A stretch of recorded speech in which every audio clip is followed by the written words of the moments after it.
There was no shortage of news coming out of Augusta this year, and as we wrap up 2025, we're taking a look at the top stories under the dome. Here's political reporter Jackie Mundry. 2025 kicked off the 132nd Maine legislature, where more than 2,000 bills were proposed. But just about a month into session, Republican Representative Laura Libby was censured by her colleagues right here in the Maine House. This is a huge infringement on my First Amendment right of free speech. Libby was no longer able to vote or speak on the House floor. This over a social media post she made with a photo of a high school student who won the girls' Class B pole vault after competing the year before in the boys' category. Libby was eventually granted an emergency injunction by the United States Supreme Court and able to cast her vote, but still couldn't speak on the floor. At the end of the legislative session, her colleagues overturned her censure, reinstating her full rights to speak and vote. I'm thankful to end knowing that the next time I'm in the House chamber, it will be with my full rights.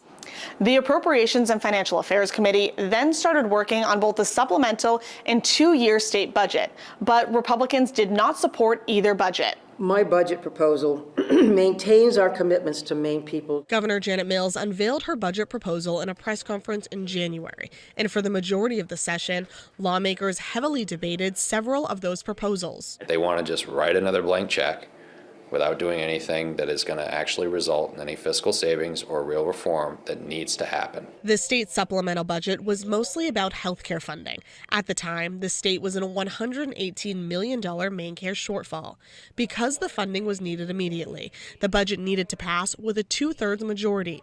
House Republicans worked with Democrats and voted to pass it, but on the fifth attempt, it failed in the state Senate. A compromise is never perfect. If everyone walks around, with a little bit of dissatisfaction, you have a true compromise, and now let's get to our real work. Republicans did not work with Democrats on two more budgets. Therefore, the biennial and an additional supplemental passed along party lines. The two-year budget did not fund any additional programs. Instead, it funded existing state programs for 2 more years.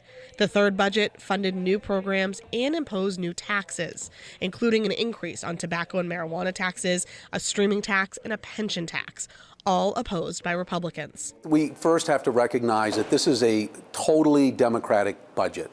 What that means is it will not get a single vote. Their two-year budget did not get a single Republican vote. I think budget bills are better when we all work together, and I think it's unfortunate Republicans didn't work with us on this.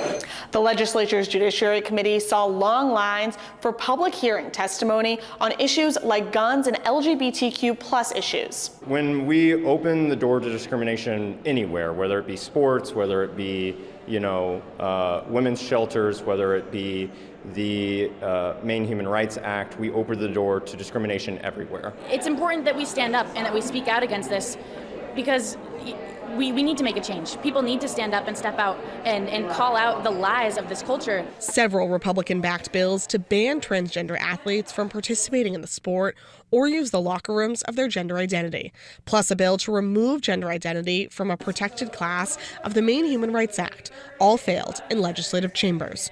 Shortly after the debate of the LGBTQ+ issues, it was the statewide referendum to create a red flag law. Before a citizens' initiative goes to the ballot, state law mandates a public hearing and gives the legislature the option to pass it outright instead of sending it to the voters. But there almost wasn't a public hearing in this case. I think the expectation all along was that there was going to be a public hearing. It didn't really come to our attention until obviously the session's winding down that we realized that there was going to be no plan to have a public hearing. We've had this kind of narrative that's kind of blown out of perspective and really doesn't portray at all accurately what happened. Eventually, a hearing was scheduled, and Maine voters decided to pass the bill in November. Because it was a common sense additional tool. The legislature is set to return in January for the second special session of the 132nd Maine legislature. In Augusta, I'm Jackie Mundry for Maine's Total Coverage.